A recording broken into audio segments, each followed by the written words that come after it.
told her which neighbor her key was with, etc. When she returned and saw everything at her place, she got pretty frantic and called and left me a long message. I was working all day, but still didn't want to respond.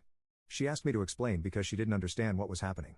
The next day, I sent another text to clarify that it was over, and she got upset and sent me a bunch of texts in a row about how she didn't understand why I was throwing away everything we had built. She left me an angry voicemail and said she had no idea why I was upset, that she did not accept the breakup because she had no say in it, and that she wanted me to tell her the evil story that I had made up about her to her face. I wasn't going to respond to her and wanted to remain calm, but this upset me. So I sat down to write her this letter. I tried to call her, but I started crying and told her I'd just email instead. This is what it said. The time we have had apart has given me some good space and time to think. I have had a chance to think about the important things for me in a relationship, and I see that we should not be together. From the very start, this trip was made in an insanely disrespectful way. It started with you being given an ultimatum by your male best friend, whom I had never met, that either he or I go on this trip, and you picked him. You didn't offer to have him meet me. Encourage him to find someone else to come or consult me at all. That's enough for most people to have a deal breaker right there.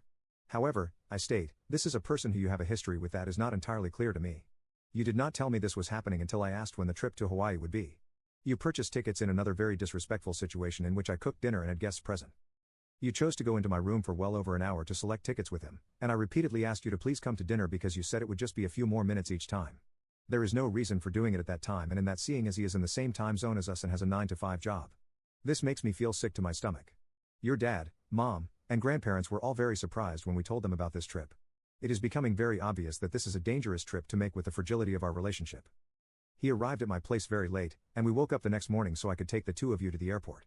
After this lead up, I know you can tell how unhappy I am.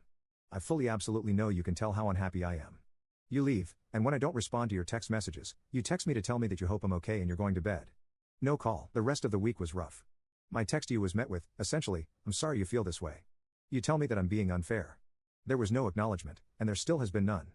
But this trip to a honeymoon destination, as we have discussed before, could be a crazy and horrible thing to go through with, even with my quasi-blessing. This is not something that people in relationships have to deal with. I guess this is not something that people in relationships do besides me. In the end, all of this is to say that I have felt serious emotional needs go seriously unmet in a way that is a deal breaker for me. There have been some wonderful, very positive times. Still, there has been unnecessary heartache and suffering for me over things that come down to what I can only assume are personal differences. I cannot handle your relationship with Matt.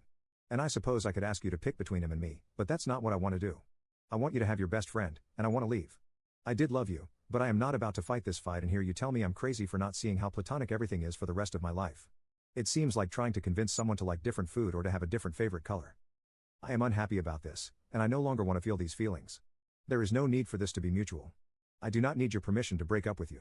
She wrote me an apologetic email in which she accepted responsibility for most things without any argument, except she denied anything that had to do with her relationship with him, making me uncomfortable.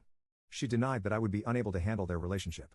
She said my perspective was the only thing that made their trip bad for me. I told her that trust has to be built and that she put too much strain too early on a relationship in which we had not developed that trust. She agreed and apologized. It ended on a pretty amicable note, but this relationship style doesn't work for me, and I don't feel like her responses to me really healed or changed anything significantly. I stand by my decision at this point.